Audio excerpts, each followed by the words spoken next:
তখন বল কেন কি দরকার চাচার সঙ্গে? শিগগিরই বলো চাচি, কোথায়? এখন দেখা হবে না, যা। যাব কি? দেখা না করে তো আমি যাচ্ছি না। এই সেরেছে, মতলব তো ভালো না, একটু জিতে বসতে চায়। হ্যাঁ রে, এই চাচার সঙ্গে কি দরকার বলতো? বল কি দরকার? শিখবো। যুদ্ধ আমার মানুষ শিখে নাকি? তার চেয়ে বরং তুই গান শিখিস তো বল। আরে দেখ, গান শিখবে তোমার মতো মেয়েরা, আমি শিখবো যুদ্ধ। বলো চাচা কোথায়? চাচা হ্যাঁ হ্যাঁ, আমার চাচা জাফর মিয়া। ওই তো, ওই কুস্তি আখড়ায় ওই কলিকাঠ গুনছে। আমার জন্য কুস্তির আখড়ায় কে আবার? তবে এই আমি চললু। হ্যাঁ জানো চাচি, আগে চাচার কাছে তলোয়ার ধরাটা শিখে নি, তারপর কার মাথাটা জবাই করবি, আমার না তো চাচার? তোমারও নয় চাচারও নয়, আমি জবাই করব যার, যে আমার বাপজানের বুকে তলোয়ার বসাতে চাইবে। এই জন্যই বলে বাপ কা বেটা সিপাই কো ঘোড়া। বলকে যা, নিচে কথা বলে তো ভাগিয়ে দিচ্ছি। এখন একটু গুনগুন করে গান বলি। লা লা লা লা লা লা লা লা লা লা।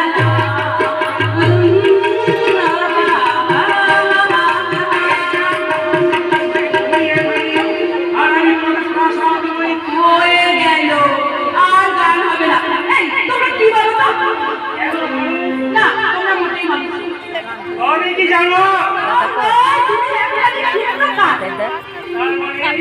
তোমার দেখছি একটুও রস নেই, আর রস থাকলে তুমি অযথা এই সময় আসতে না।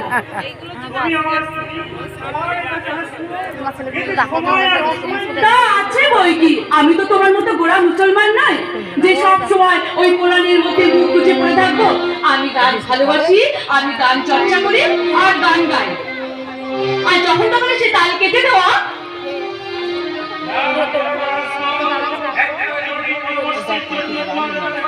পরামর্শ আমার কাছে তবেই হয়েছে। এই দেখো, তুমি তো জানো ওইসব রাজনীতি জটিল কথাগুলো আমার মাথায় কিচ্ছু ঢোকে না। তার চেয়ে বরং তুমি একটা গান মানে শুনবে তো বলো।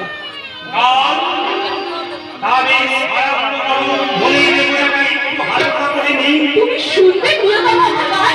এই শোনো এই বসো, এখনো মনে হচ্ছে তোমার রাত শুকিয়ে যায়নি, তোমার মধ্যে কিছুটা আছে। তবে শোনো, শোনো গো প্রিয়তম, শোনো মোর তুমি গান। শোনো গো প্রিয়তম, শোনো মোর তুমি গান। তুমি মহানি তারা, তুমি মোর প্রাণ। শোনো গো প্রিয়তম, শোনো মোর তুমি গান। তুমি মহানি তারা, তুমি মোর প্রাণ।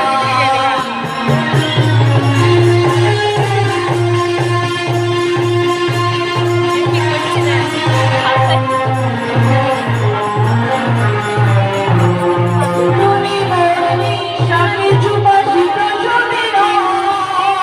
তুমি নদীতে তুমি ললতান। তুমি মোর নিঃশ্বাসে সুবাসিত সুবিধান। তুমি নদীতে তুমি ললতান। ভালোবাসবো, কাছে আসবো, চিরদিন তোমারই থাকবো।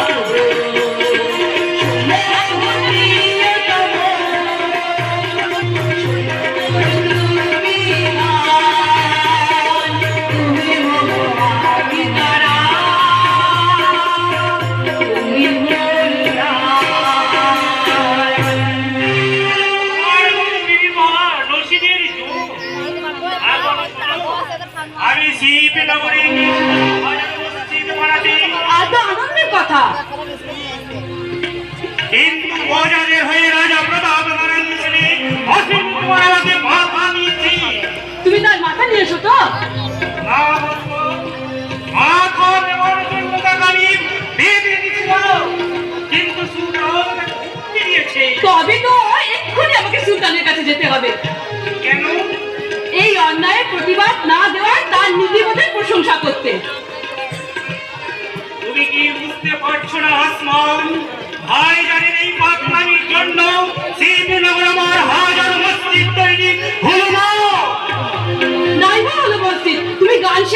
দেখবে জীবনটা তোমার সুখে কাটবে। তা করছো? আরে বাবা, যে ঠাট্টা বোঝে না তার সঙ্গে ঠাট্টা করে কি লাভ বলো তো? বুঝে দেখো আসমা, ভাইজানের জন্য আজ ইসলাম বিপন্ন।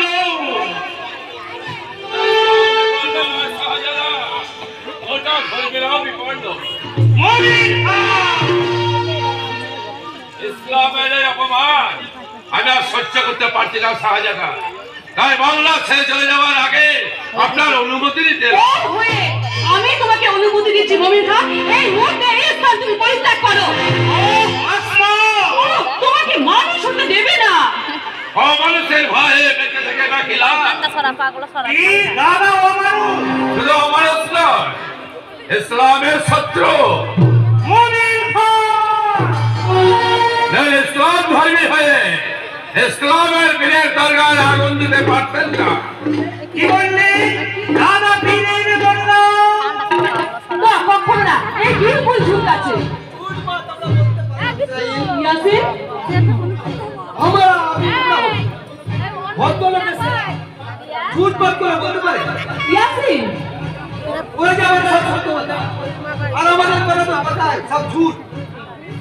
না মমিন খান, তুমি হয়তো আমাকে ভুল বোঝাতে চাইছো।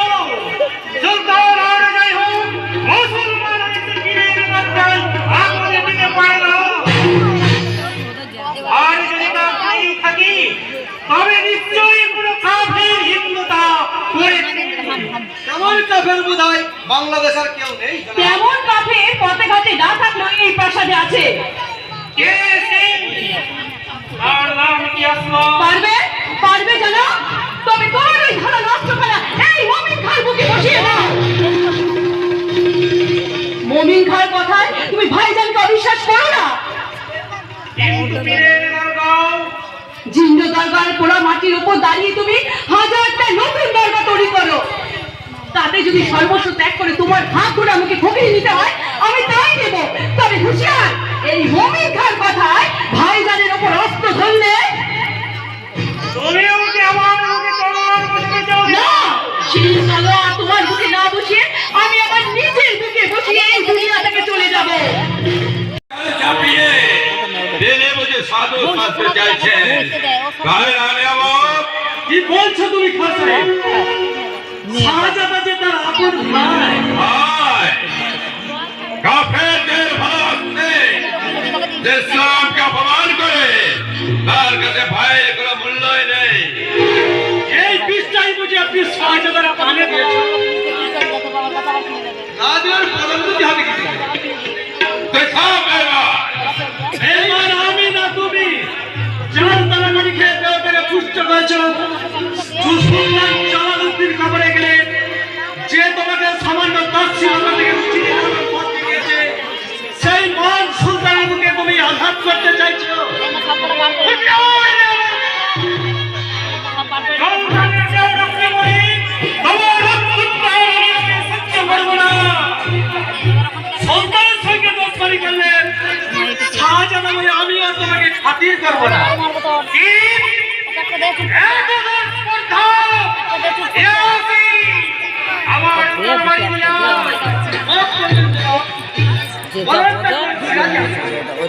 কিন্তু তরবারি না না না আমার হুকুম অক্টোবর হামলায় দাবি করতে জমির কাজ আমার মনে শুনতে পারলা। আমি তোকে কবল ওরে কোতল করে করবে আগে আপনার শিক্ষা থাকবে। দেখুন এই চক্রান্তের খবর শুনতে পৌঁছে কে হবে? যা হবে পরমাণবিক শাহজাদা, এই বেঈমানটাকে দুনিয়া থেকে সরিয়ে দিন। সরিয়ে দিতে হলে আমাদের আর কষ্ট করতে হবে না। আমাকে হত্যা করবে দাদা। হত্যা করবো তাদের যারা ধর্মের ভয় আমার পিতৃত্বে বলে আঘাত করে। এ তোমার ভুল ধারণা দাদা। মুসলমান বলে না, পীর দরগা পড়াবার জন্য তারা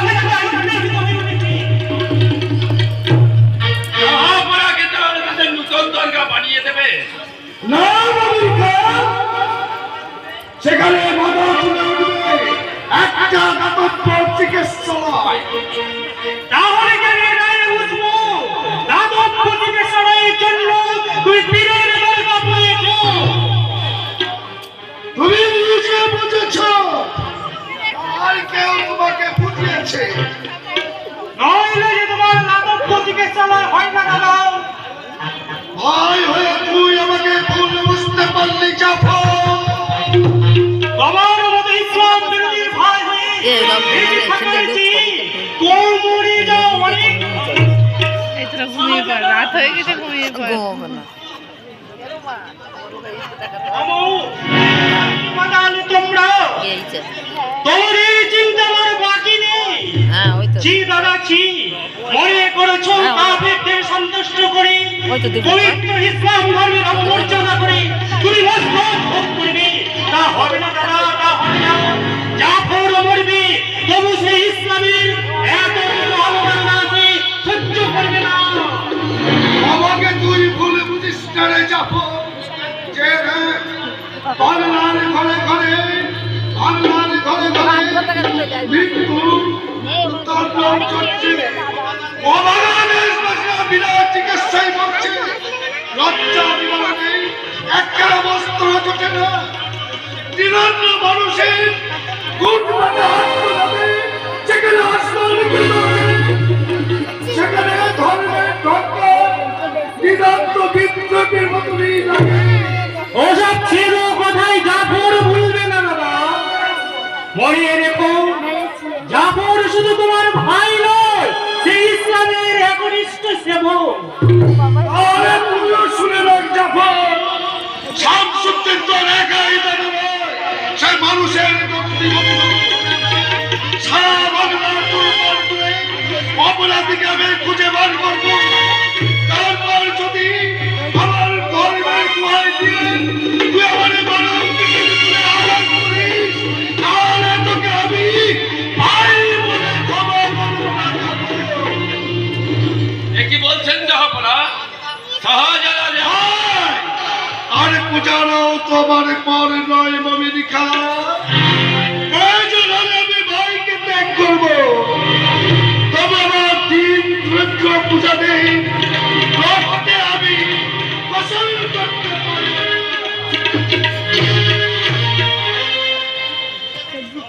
প্রজাদের জন্য ভাতৃত্যাগ মূর্খ। ও যাবে ত্যাগ করলে তুমি বোধহয় খুশি হবে, তাই না মমিন খা? ইসলামের স্বার্থে সন্তানকে ত্যাগ করা তোমার কর্তব্য নিয়ামত। সেই কর্তব্যের মুখে আমি আমার পদাঘাত করে সব ফল বিধর্মে। বিধর্মে আমি নয় মমিন খা, বিধর্মে সে যে ধর্মের মতো করে অমর মুখে ছুরি বসাতে চায়। এই নিয়ামতকেই আগে সাথে আপনার শব্দ সে সফল হতে দেবে না। সফল হবে না। কিন্তু আমি ভাবছি, ভাইজানের কথা, ভাইজান এত বুঝে নেমে গেছি, দাতব্য চিকিৎসালয়ের জন্য পীরের দরগা পুড়িয়েছি। এবার হয়তো আপনাকে কবরে পাঠিয়ে যাবে শাহজাদা। রানীর মধ্যে স্থান সাধ্য কিছুই নেই শাহজাদা। কি বলতে চাও তুমি? মানুষকে ভালোবাসার কথার অভিনয়, ওই ভালোবাসার ধাপ্পায় সকলের চোখকে তুলে দিয়ে তিনি তার অবৈধ প্রণয়কে হুকুম করতে চান।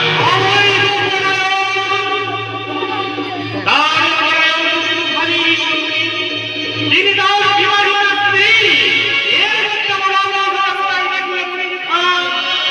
না, প্রণয় যে শুধু আপনার ভাবির সামনে নয় শাহজাদা, অন্য একজন। কে সেই নারী?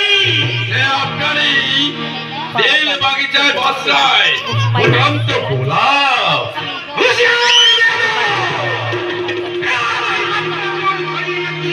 গোস্তাপি মাফ করবেন সালাম।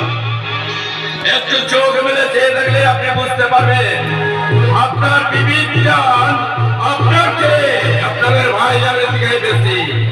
হ্যাঁ, বিবি সুতরাং ওই আমাকে ছেড়ে সেটা আর কারোর পক্ষ এই কথা বলে না। অবশ্যই না পেলে কারো বিবি তার খসমকে নির্বোধ বলে গালাগাল দেয় না। তুমি ঠিকই বলেছো। একটু রাস্তার আমাকে নির্মম করে অপমান করে গেল, কিন্তু আমি তার কসম তবু কেন আসমান রক্ষা করে না? কেন সে আমার ভাইজানকে দাঁড়াও, আমি বুঝতে পারছি না। ও খোদা, দুনিয়াটা অন্ধকার করে দাও, আসমান ভাইজান কেউ কি সম্ভব? ও আমাকে বিস্তৃতি দাও খোদা, আমাকে বিস্তৃতি দাও। শাহজাদা, আমি বড় ক্লান্ত মমিন খা, আমি বড় ক্লান্ত, আমি বিশ্রাম চাই, চাই বিশ্রাম।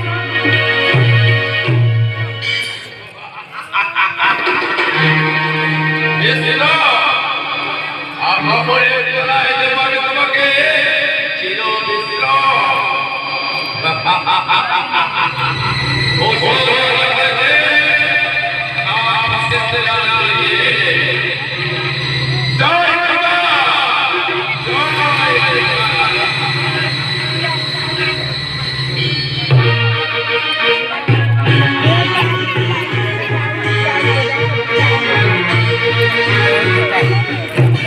যুবরাজের বন্দী হওয়ার খবর পেয়েও মহারাজ এখনো ফিরে এলেন না, অথচ যে রাজার নাম শুনে একদিন গরু আর ছাগল এক হাতে জল খেত, অথচ আমি এখন কি করব?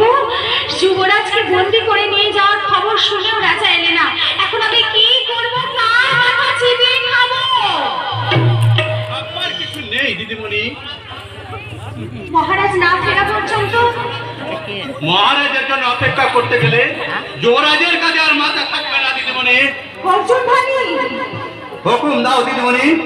বাইক বা কান্দাজ আর ভাইদের নিয়ে আমি পুলিশ রাজধানীর দিকে রওনা দিই। দাদা বাবু, তুমি ফিরে এসেছো যুবরাজ?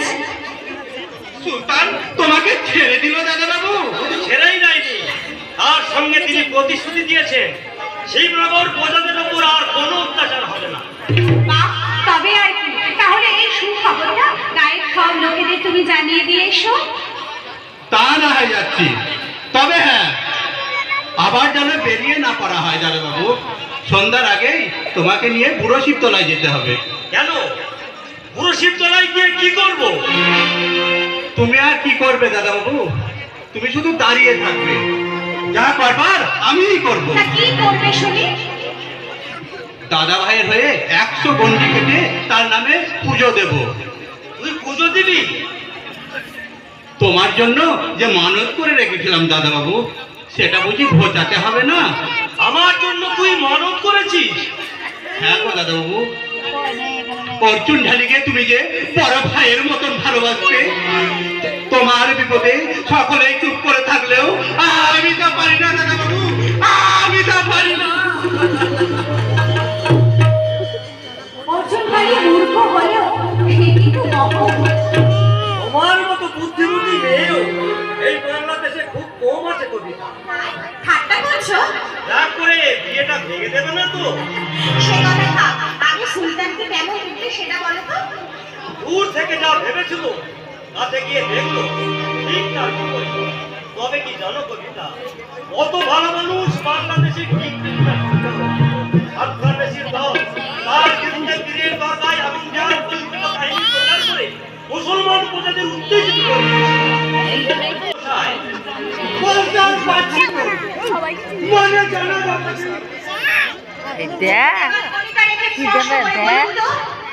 হ্যাঁ বলি মানে, আরে মানেটা বাদ দিন, এই মন্দিরের কি হয়েছে সেটা খুলে বলুন।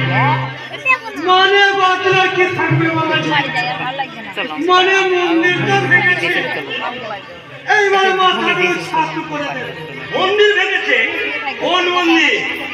এই গরমদার আছে মন্দির ভেঙেছে সুলতানের ভাই। মশাল মশাই, আরে আমাকে ধমকাচ্ছে কেন? আরে গিয়ে দেখেছো না মন্দিরের সঙ্গে শিব ঠাকুরের মন্দিরটা উড়ে গেছে, আর তার মানে ওটা এটা নিয়ে ধরে এ অসম্ভব। ঘুমাইছে না ফাইলটা ঢুকে গেছে না চলো চলো ঘোষাল মশাই দেখে আসি আর ঘরে 10টা মাথা যে আমাদের শিবনগরের শিব মন্দির চূর্ণ করেছে। এ কি হলো? মানুষে মানুষে বিরোধ বাড়ছে, এই অসহায় ঠাকুর দেবতার কি দোষ? সেই যুবরাজের মুখে আমি সুলতানের এত প্রশংসা শুনেছি। না না না, এ কখনো হতে পারে না। এই শয়তানকে চক্রান্ত।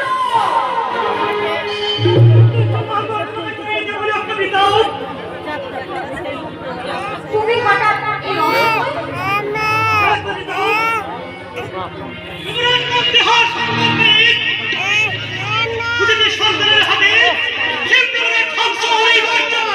সেই ধ্বংসের দাবা রোধ করবে বুঝি? মহারাজকে নিয়ে তুমি এখানে চলে এসেছো? মহারাজকে লুকিয়ে আমি এখানে চলে এসেছি। কিন্তু উদ্দেশ্যটা কি? হামসমরক শিবনগর থেকে তোমাকে অন্য কোথাও ও দপ্তরে সরে নিয়ে যেতে। কিন্তু আমাকে উদ্ধার করলে তো শিবনগর উদ্ধার হবে না। না এটা ধরো আমি তোমাকে রক্ষা করতে পারবো। ওটা ধরো ওটা না হ্যাঁ আমার বাড়ি যায় অধস্তরে এদের মধ্যে একজনকে ভালোবাসি। শেষ তো তুমি। তোমাকে নিয়ে আমার কথা সেই স্বপ্নকে সার্থক করতে গিয়ে যারা ওদের কাছে রক্ষা করে আমাকে শীঘ্র করে নিয়ে এসেছো। যদি তাই বলি তাহলে আমি বলবো তোমার এই দুঃস্বপ্ন কোনোদিন সার্থক হবে না। কৃতজ্ঞতা বোঝাতে আমি তোমার পায়ের কাটা আমার দাঁত দিয়ে তুলে দেব, চোখের জল দিয়ে আমি তোমাকে সান্ত্বনা দেব, কিন্তু তোমাকে আমি কোনোদিন স্বামী বলে মেনে নিতে পারবো না। তোমার কাছে আমি এতই অযোগ্য। যতই যোগ্য হও না কেন, যাকে আমি একদিন দাদা বলে জেনে এসেছি তাকে কোনোদিন আমি তার সাথে আর অন্য কোনো সম্পর্ক করতে পারবো না। বুঝেছি যুবরাজই তোমার চোখ দুটো ফাঁকিয়ে দিয়েছে। তোমাকে এখানে নাই আমার তোমার সাথে এখানে আসাটা আমারও সব থেকে বড় ভুল হয়েছে। তার থেকে আমি যদি ওই প্রাসাদে থাকতাম, আমার যদি মৃত্যু হতো, এটা আমার কাছে অনেক বড় সম্মানের হতো। কারণ নারীর রূপ যৌবন দেখে যে পুরুষ ভাই বোনের সম্পর্ক ভুলে যায়, তুমি আমার যৌবন নিয়ে ছিনিমিনি খেলতে চাও। আরে বাবা, দূর সম্পর্কে তুমি আমার মনে হলো তোমার সঙ্গে কোনো রক্তের সম্পর্ক নেই। বোঝাবার চেষ্টা এখন তুমি আমাকে করো না। তাই যত তাড়াতাড়ি সম্ভব এখান থেকে চলে যাও, কারণ যুবরাজ আসলে তোমার কাঁধে হয়তো এই মাথাটা আর থাকবে না। যুবরাজকে নিয়ে তোমাকে আমি সুখে ঘর করতে দেব না। রাজু, রাজু দাদা কাপুস নয়, এই তোর কবর হাত থেকে তাকে আপনি উপরে ফেলেছে। আগে অনেক চুলের সাথে হতে থাকে সেদিন শ্বাস ফেলবে না, নেবে না যাবো না। হাত ছাড়ো, হাত ছাড়ো, লম্পট বদমাইশ, হাত ছাড়ো। তোমাকে আমার সঙ্গে যেতে হবে কানিকা। না না, আমি কোথাও যাবো না। অর্জুন ঢালি, এসো তুমি।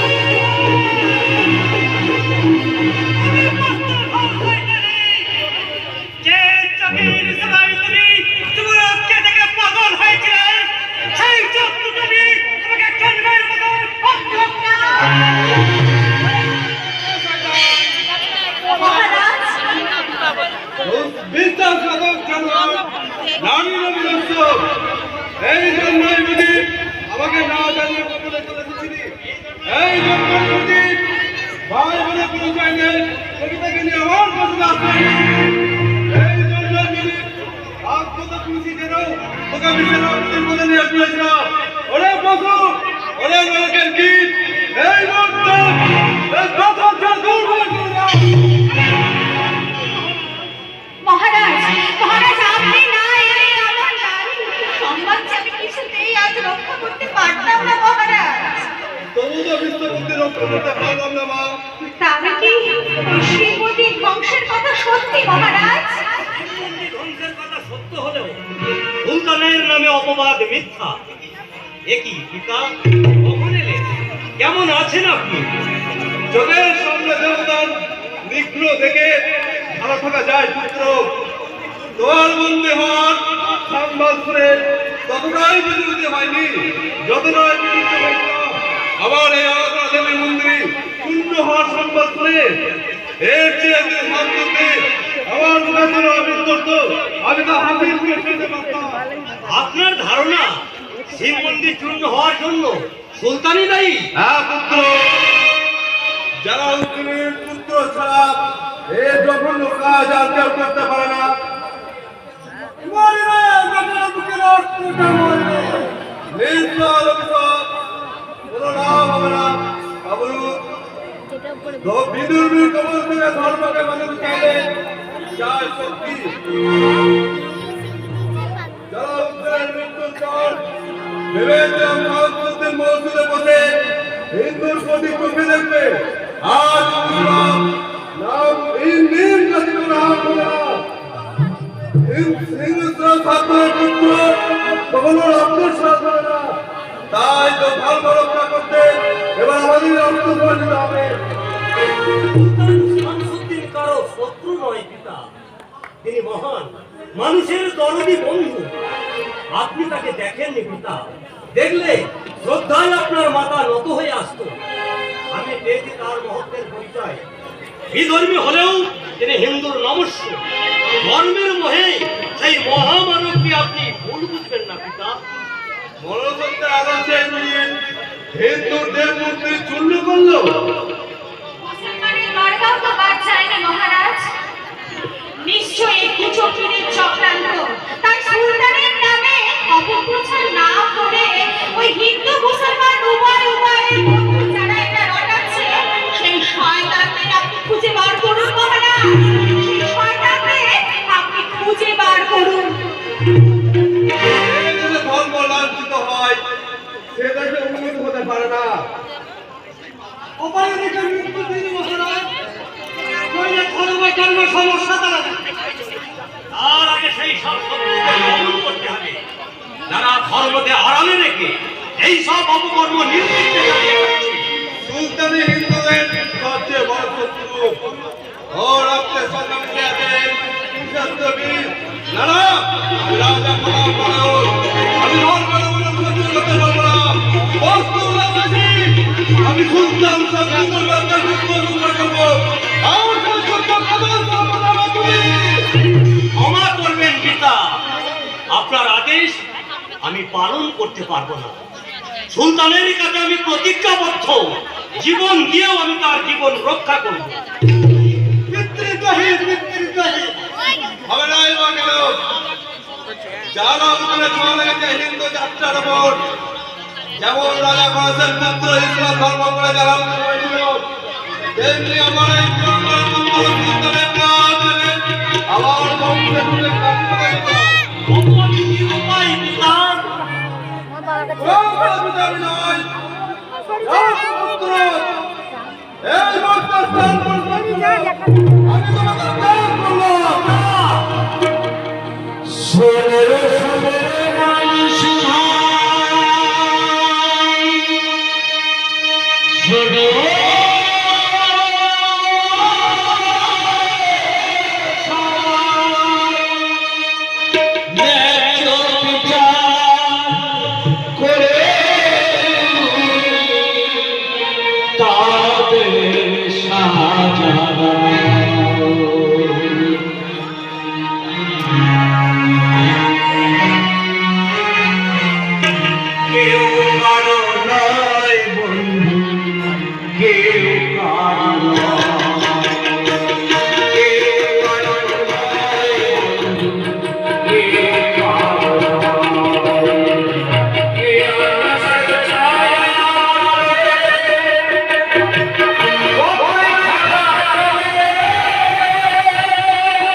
ডুবলে বেলা শেষের দিনে আপন কেউ নয়, কেউ কারো নয়, কেউ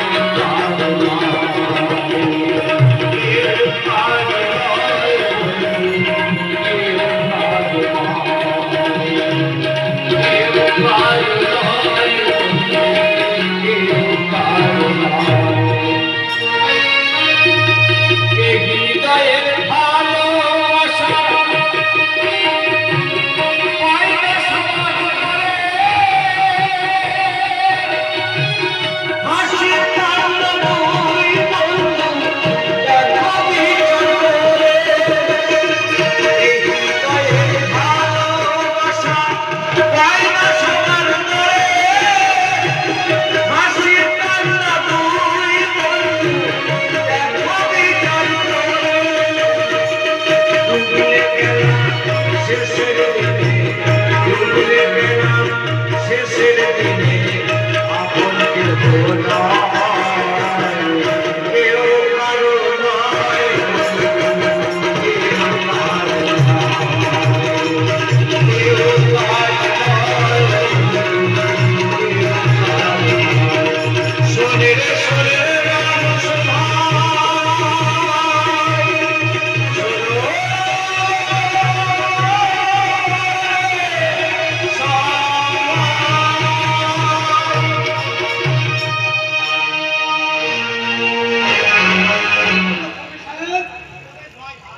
উপদেশ নয় ভাই, হিতশীল অনুরোধ।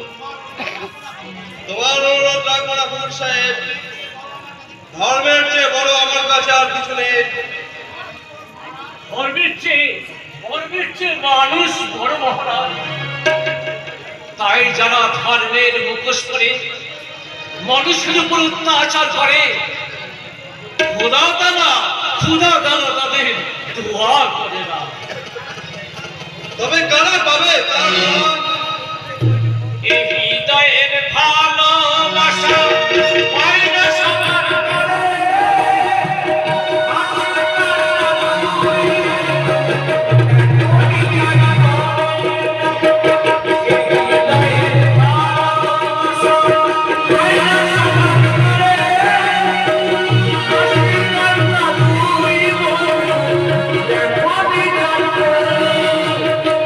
ডুবলে বেলা শেষের দিনে, ডুবলে বেলা শেষের দিনে আপন কেউ নয়, শেষের দিনে শ্মশান ঘাটে যাও সবাই, শেষের দিনে শ্মশান ঘাটে যাও সবাই, শেষের দিনে শ্মশান ঘাটে যাবো।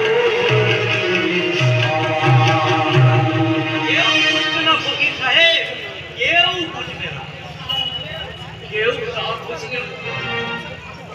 সুলতান বুঝবেন, সুলতান শামসুদ্দিন আহমেদ। আজ না হলেও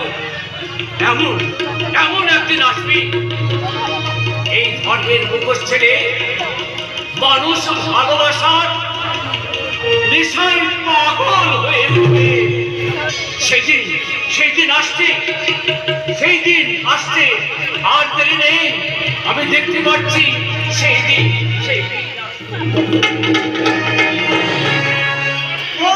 ফকির নয় মহারাজ, নিশ্চয় ফকিরের সন্তান সুলতানের গুপ্তচর তুমি। আমি জিজ্ঞাসা করছি পুত্র। আমিও আপনাকে জিজ্ঞাসা করছি পিতা। সুলতানের পিছনে এক শয়তানি চক্রান্ত মাথা যারা দিয়ে উঠেছে, তাদের গুপ্ত ষড়যন্ত্রে গৌরে তীরের দরদক বেশি। এখানেও জন্ম হলো আপনার শিব মন্দির। মুসলিমের সাতটা মেশিন মানুষের ষড়যন্ত্রে হত বিখ্যাত সুলতান শামসুদ্দিনকেই আপনি মিত্র বলে মেনে নিন পিতা। মিত্র বলে মেনে নেব? যে আমার পরম শত্রু। না না, আমি পারবো না। অবদ্ধ পুত্র আমি মুখ দর্শন করতে চাই না। আমি চলেই যাচ্ছি পিতা। মা থাকলে এত সহজে আপনি আমায় তাড়িয়ে দিতে পারতেন না।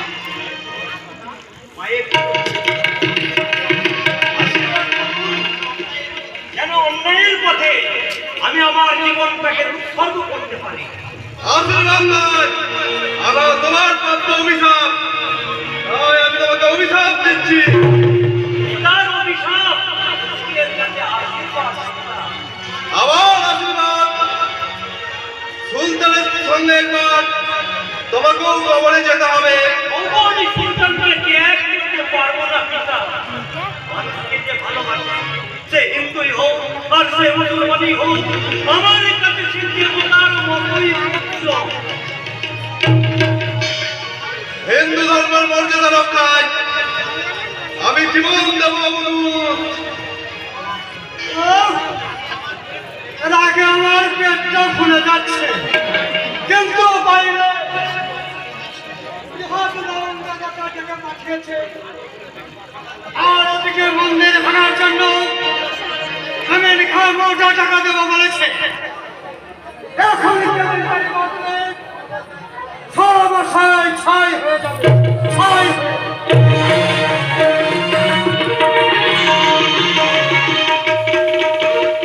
ছেলে মানুষ বলে কেউ আমাকে যুদ্ধ শেখাতে চাই না। বাপজানের কাছে গেলুম, হেসে উড়িয়ে দিল। চাচা সাহেবের কাছে গেলুম, মুখ ফিরিয়ে নিল। ধর, আর কারো কাছে যাব না। আমিও শাহজাদা মোহাম্মদ, যুদ্ধ না শিখেই তলোয়ার নিয়ে বেরিয়েছি। দেখি কে আমায় পরাজিত করে। এই, তুই এখানে আর আমি তোকে খুঁজে বেড়াচ্ছি। কেন চাচি, গান শেখাবে বুঝি? এই, তুই যুদ্ধ শিখেছিস? না চাচি, কেউ শেখালো না। তাহলে এবার গান শেখ। না না, আমি গান শিখবো না। আরে বাবা, এই গান ঘুম ভাঙানোর গান নয়, এই গান ঘুম ভাঙানোর বাঁশি। সে আবার কি গান চাচি? সেই গানের দিনে আসে বল, বুকে বাড়ি সাহস, রক্তে জাগে উন্মাদনা। সেই গানের প্রতিবাদে মানুষ গর্জে ওঠে, অত্যাচারের বিরুদ্ধে মানুষ রুখে দাঁড়ায়। ওই গানটা আমায় শিখিয়ে দেবে চাচি? এই শোন, এই আগে এটা তলোয়ারটা হাতে ধর, তারপর সোজা হয়ে দাঁড়া। তারপর আমার সঙ্গে মিলিয়ে মিলিয়ে বল, দুর্গম পথে দুর্জয় হয়ে ছুটে চল, ছুটে চল। দুর্গম পথে দুর্জয় হয়ে ছুটে চল, ছুটে চল।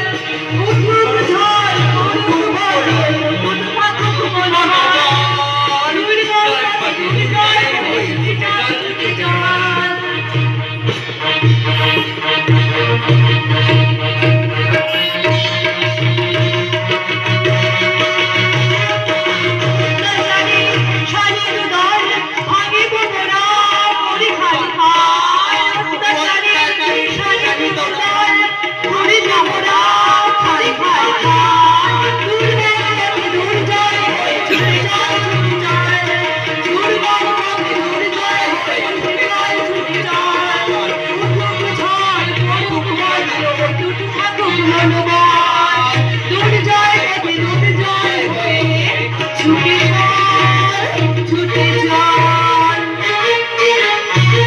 সুন্দর গান চাচি, যাই বাপজানকে শুনিয়ে আসি। রে মোহাম্মদকে গান শিখে আমি কোনো ভুল করলাম না তো? না না, কিসের ভুল? এই ধর্মান্ধ খসম যদি শয়তানের হাত থেকে সুলতানকে রক্ষা করার জন্য মোহাম্মদ খানে একের পর এক গান শিখিয়ে এই জাতিকে, নির্যাতিত জাতিকে আমি জাগিয়ে তুলবই তুলবো।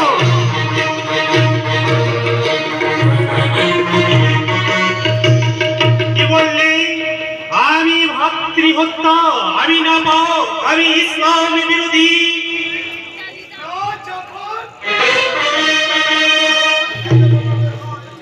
দাদা, তুমি কি আমায় গুপ্ত হত্যা করতে এসেছো দাদা? আমি ছোট ভাই হলে তাই করতাম যখন, কিন্তু আমি যে তোর বড় ভাই, বড় নাচি ভুল তুই করলাম, আমি তো করতে পারি না রে ভাই। আমি কি জন্য এসেছো দাদা? যে সুলতানি দল আর মুসলিমের জন্য ভাতৃ বিরোধের আগুন জ্বেলেছে, এই সুলতানি দল তোর মাথায় পড়িয়ে দিয়ে আমি হাত ধরে থেকে মসজিদে বসাবো। দাদা, ওনাকে পছন্দ করে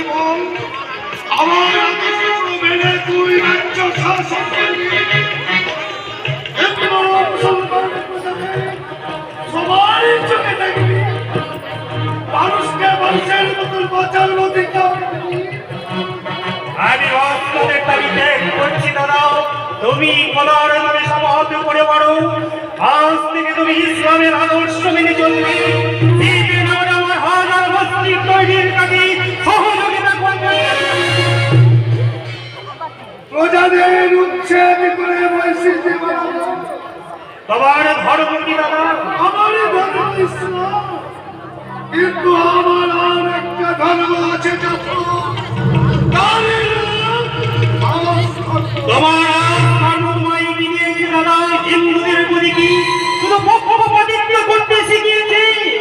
না জাফর না, আমি কাউরের পক্ষপাতিত্ব করবো না।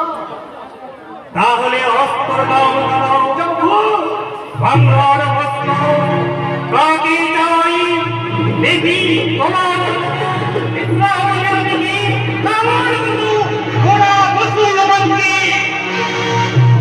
তাহলে আমি জীবিত থাকতে তুমি ভুলে যাচ্ছ আসমান, তুমি ভুলে যাচ্ছ আসমান, তুমি ভুলে যাচ্ছ আসমান, তুমি আমার ভাইয়ের বিবি, তুমি খুদা নেই। তাই যদি থাকতো তাহলে যে মুহূর্তে তুই আমার সমস্ত কৃত করেছ সেই মুহূর্তে ওর প্রাণহীন দেহটা মাটির বুকে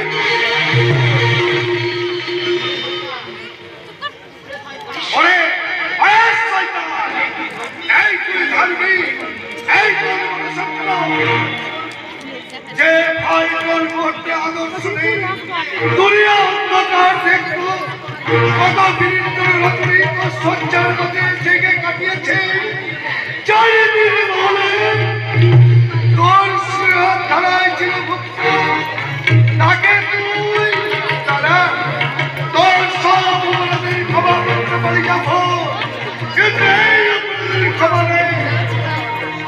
যেমন বস্তু দায় না, আমি তোকে প্রাণ দিল।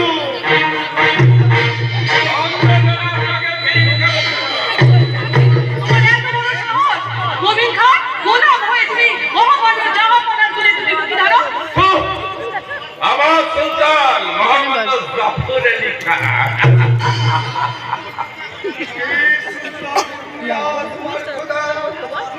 এত দুঃখ আমার হাসি পাচ্ছে না। আর দেরি করো না মোমিন খান, আর দেরি করো না, করো আমাকে হত্যা, সব করে তোমার কি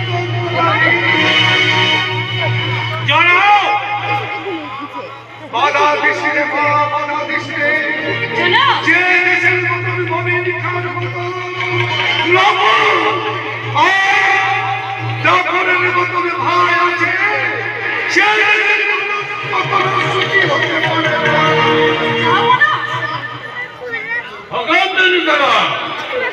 ইসলামের শ্রেষ্ঠ শত্রুকে আমি দুনিয়া থেকে সরিয়ে দিয়া দুশ্মন হলেও অমরেশ হলেও একদিন আমি ওর স্নেহের ফুল কোথায় স্মরণ করেছি।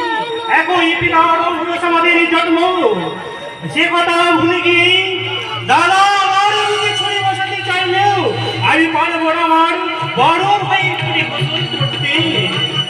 তাই প্রাণানন্দের পরিবর্তে আমি ওকে দিলাম নির্বাসন দণ্ড। যাও ভাই যাও, এই মুখে পাশ হাতে ছেড়ে চলে যাও। আর কোনদিন যেন আমি বাংলার মাটিতে দেখতে না পাই।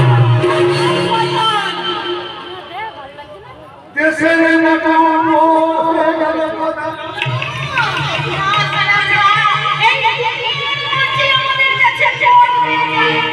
দিদি এসো এসো সোনা, আমার হাত ধরো, চলো এই সব থেকে বাসনা ছেড়ে আমরা পথের দিকে। বাপজান, চাচা বুঝি আমাদের তাড়িয়ে দিয়েছে? না, এ আমাদের নসিবের লেখো। আর দেরি করবে না, আর দেরি